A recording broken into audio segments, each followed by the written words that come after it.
Introduction. Too many people are trying to be something they're not, and this grinds them down. Too many of us try to pretend to be somebody that we're not. Maybe we're trying to impress people. Maybe we're trying to fool ourselves into thinking that we are completely different people. The sad part, too many of us are not aware that this is happening. It's just something that happens on autopilot. They keep pushing forward, but ultimately, it still doesn't measure up. Regardless of how hard they try, and regardless of how much effort they put in, they simply aren't happy, nor are they fulfilled. There's always something missing. They feel incomplete, flawed, and weak. Of course, this happens deep down inside, and oftentimes, they can't quite put their finger on it. They feel that something is missing, that something is off, but they fail to see the 800-pound elephant in the room. Similarly, too many people suffer from imposter syndrome.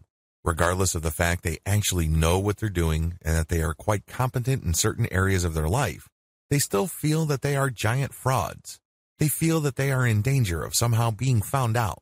They feel this because they are under the impression that they must be perfect all the time. They feel that they must impress people all the time. What is the root cause of all of this? The idea of perfection. People might not be able to articulate this belief, but they definitely think and act like it. You don't necessarily have to know the concept or the proper name of what you're going through for you to go through some sort of process or suffer certain symptoms. Regardless, people are trapped living with this idea of perfection. Pro tip, you don't have to be perfect because no one is. The truth is, you can't be your best at all times. That's just not going to happen. You can't be all things to all people, nor can you have it all. Unfortunately, too many people think they have to be perfect because they expect themselves to be perfect. They are assuming that people expect them to be perfect, so they expect themselves to be perfect, and this creates a downward spiral. Also, too many of us think that this striving for perfection or the appearance of perfection are genuine sources of pride.